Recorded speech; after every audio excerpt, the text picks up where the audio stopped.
কংগ্ৰেছ অধ্যক্ষ মল্লিকাৰ্জুন খাৰ্গে কেইবাটাও মন্তব্য কৰিছে। মল্লিকাৰ্জুন খাৰ্গে বিহাৰৰ নিৰ্বাচনক লৈ, বিহাৰৰ শেহতীয়া পৰিস্থিতিক লৈ আৰু বিহাৰত বৰ্তমান সময়ত বিৰোধীৰ যিটো ভূমিকা, বৰ্তমান সময়ত কংগ্ৰেছে যি ভূমিকা পালন কৰিছে, শেহতীয়াভাৱে RJDৰ যি ভূমিকা আৰু বৰ্তমান এই পৰিস্থিতিৰ মাজত মুখ্যমন্ত্ৰী নীতিশ কুমাৰৰ ক্ষেত্ৰত, বিহাৰৰ মুখ্যমন্ত্ৰী নীতিশ কুমাৰৰ ক্ষেত্ৰত কেনেকুৱা ধৰণৰ স্থিতি বিহাৰৰ ৰাইজে ল'ব লাগে, বিহাৰত কি হৈ আছে, আৰু কংগ্ৰেছ যদি শাসনলৈ আহে, বিৰোধী যদি শাসনলৈ আহে, কংগ্ৰেছ মিত্ৰজোঁট যদি শাসনলৈ আহে, তেনেহ'লে কেনেকুৱা ধৰণৰ বিহাৰৰ জনতাই সুবিধা পাব, সেই সন্দৰ্ভতো সংবাদমেল সম্বোধন কৰে।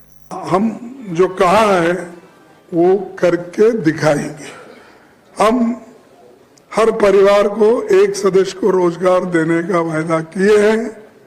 हम पूरी कोशिश करेंगे।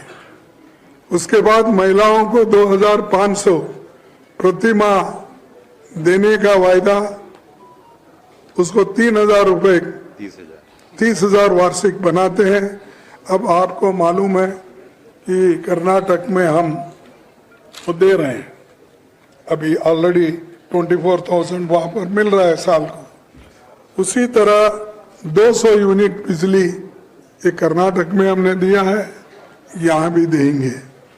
25 लाख तक की मुफ्त स्वास्थ्य बीमा योजना जो हमने पहले हमारे पार्टी की ओर से राजस्थान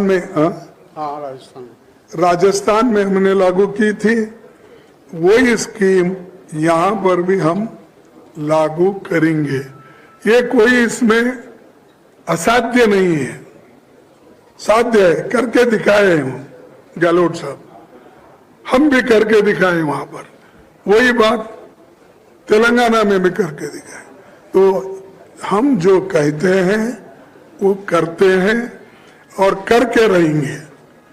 और दूसरी चीज मनरेगा, इसको 300 रुपये हर दिन बनाने का हमने घोषणा की है। ये मनरेगा की मजदूरी 300 करेंगे। फिर उसकी और एक बात मैं आपको कहना चाहता हूं कि मनरेगा का बजट, हमारे गरीबों की बात करने वाले मोदी साहब पैसे रिलीज ही नहीं करते, बजट में तो ज्यादा रखते हैं, लेकिन रिलीज जब करते हैं वो कम करते हैं। तो 100 दिन का नौकरी का जो वायदा है वो पूरा नहीं होता। जब ये पूरा नहीं होता तो हम यही समझना चाहिए कि मोदी साहब गरीबों के लिए दूर है, गरीबों से दूर है। सिर्फ भाषण करना एक उनका आदत है, वो करते रहते हैं, लेकिन काम नहीं। फिर उसके बाद आरक्षण की सीमा 50% से ज्यादा करने का वादा हमारा है, हम करेंगे। ये बात हमने कर्नाटक में की है, ये बात हम तेलंगाना में की है, ये बात हर जगह हम कर रहे हैं और उसके तहत हम आगे बढ़ेंगे।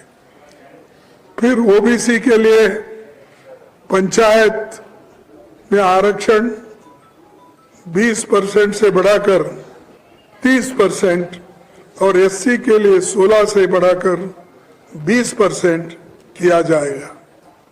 ये सब हमारे वायदे सच है और हम वायदे जो करते हैं, मैं अभी कहा कि वो निभाते भी हैं। उसके अलावा हम ये भी कोशिश करेंगे पलायन मुक्त बिहार का निर्माण और युवाओं के लिए फॉर्म शुल्क खत्म, परीक्षा तक मुफ्त यात्रा और बिहार के युवाओं का भविष्य संवारेंगे, उन्हें तरक्की के नए मौके देंगे और महिलाओं को स्वावलंबी बनाएंगे और बिहार को दोबारा उसका गौरव लौटाने की पूरी हम कोशिश करेंगे। इसीलिए मैं आपसे विनती करूंगा, ये जो अपील हम कर रहे हैं इसको आपका ऑपरेशन होना चाहिए। आप इसको ठंडे दिल से सोच के जरा इसको प्रोत्साहन दिए तो बिहार